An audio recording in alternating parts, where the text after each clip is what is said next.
Hey everyone, welcome back to my channel. This is Musli, your digital moose Mitali Mishra. आज का topic बहुत ही relevant है। India में क्या हो रहा है स्ट्रीट डॉग्स के साथ और क्यों हो रहा है? क्या यही सबसे इम्पोर्टेंट टॉपिक था इंडिया में? और इसके लिए क्या डिसीजंस लिए गए और सुप्रीम कोर्ट की क्या जजमेंट आई है 11 अगस्त 2025 को, इसके ऊपर ये सारी चीज़ें हम डिस्कस करने वाले हैं इस वीडियो में। तो बने रहिए लास्ट तक। चाहे आप एक डॉग लवर हैं या नहीं, लेकिन सुप्रीम कोर्ट का ऑर्डर आपको एक बार ज़रूर परेशान करने वाला है। सिर्फ 2 दिन में सुप्रीम कोर्ट और राजस्थान की हाई कोर्ट ने दोनों ने ऑर्डर दिया है कि स्ट्रीट डॉग्स को तुरंत हटाया जाए स्ट्रीट से with the stroke of pen lakhs of animal, जिनका घर सिर्फ एक फुटपाथ है और पार्क है। आई गेस अब इन्हें फ्यूचर में केज में रहना पड़ेगा और शायद एक जंगल में या फिर उससे भी बुरी जगह पे।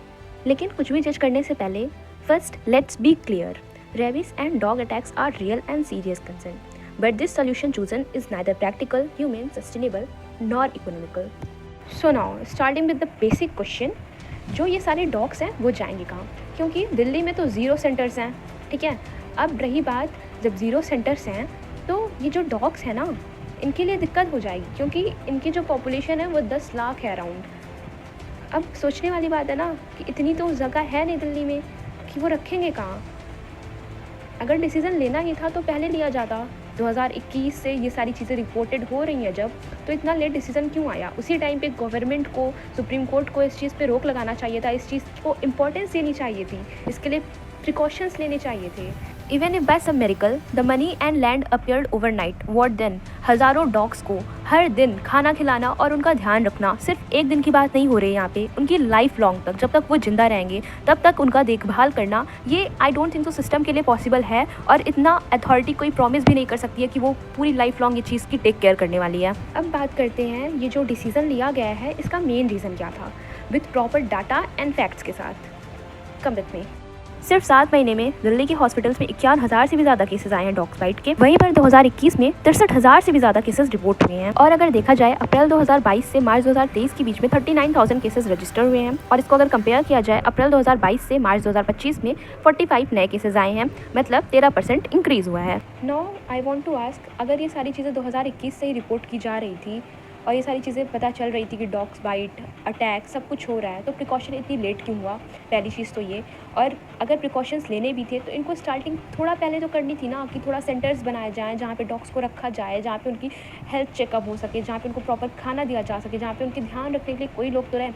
अचानक से ये क्या चीज़ हुई कि एक दिन आए, डिसीज़न ले लिए और बोल दिया कि अब इनको हम कोई आज़ादी देंगे ही नहीं, इनको लाइफ लॉन्ग जब तक वो रहेंगे इंडिया में, उनको मतलब एक उनके लिए श्राप ही तो है ना ये चीज़ कि वो कभी मूव नहीं कर सकते हैं। लाइक कुएं का मेढक, उन कुएं का मेढक तो भाई वो निकल नहीं सकता, बट इनको तो कैद किया जा रहा है। This is very wrong. PETA India opposes the Supreme Court's order to remove 10 lakh community dogs from Delhi NCR, saying it's unscientific, causes suffering, wouldn't reduce population or bites, and is impractical. They advocate sterilization vaccination as a mandated since 2001 instead of displacement. Issue is concerning but not bigger than things happening in India like scam, paper leaks and corruption, and of course murders and rapes. And safety नहीं, roads नहीं, inflammation नहीं, poverty नहीं, corruption नहीं, dogs they are the most dangerous for the country.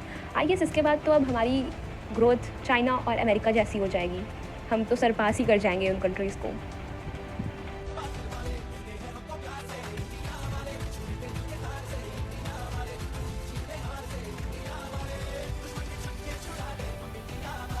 India में सबसे ज़्यादा death तो dog bite से ही हो रही है, क्योंकि हर साल इंडिया में 20,000 लोग डॉग बाइट से मर रहे हैं। लेकिन एयर पोल्यूशन से तो 20 लाख मर रहे हैं, 5 लाख तो वाटर पोल्यूशन से, 1,70,000 से ज़्यादा रोड एक्सीडेंट्स में, 13 लाख लोग स्मोकिंग और तंबाकू से मर रहे हैं। लेकिन टीवी पर आज तक एड्स बैन नहीं हुए, ना शॉप बंद हुई, क्योंकि उनसे उनका बेनिफिट होता है। डॉग्स कोई बेनिफिट नहीं कर रहे हैं उनका, इसलिए उनको बैन कर देते हैं हम। Dangerous really, they guard our streets, they make us feel safe at night, they light up empty streets. You call them nothing, we call them living beings. Supreme Court ने बोल्ड डिसीज़न तो लिया है, लेकिन ये हमारी ही safety के लिए लिया है, क्योंकि डॉग अटैक्स, डॉग बाइट्स और रेबिस बहुत ज़्यादा स्प्रेड हो रहे हैं कंट्री में। उनसे बचने के लिए कुछ ना कुछ तो करना पड़ेगा। लेकिन जो भी डिसीज़न लिया है उन्होंने ये थोड़ा और बेहतर हो सकता था। This is the one clip in which you can easily see how police is behaving with the lady. She was protesting for the dog rights, not for herself. This is really a shame for the police. अगर time पे vaccination होता, sterilization होता और medical checkup होता, तो अभी जो कुत्तों के साथ हो रहा है ये ना होता, क्योंकि कुत्ते तो बेस्ट फ्रेंड्स थे ह्यूमन के और मोस्ट लॉयल फ्रेंड्स थे। लेकिन ह्यूमंस क्या कर रहे हैं उनके साथ? इनजस्टिस, उनकी आज़ादी छीनना।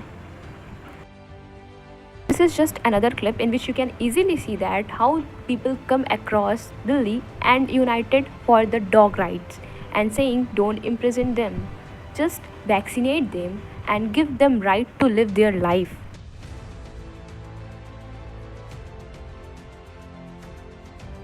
Thanks for watching my video. Stay connected for more new updates and don't forget to like, subscribe and share my channel. Bye bye.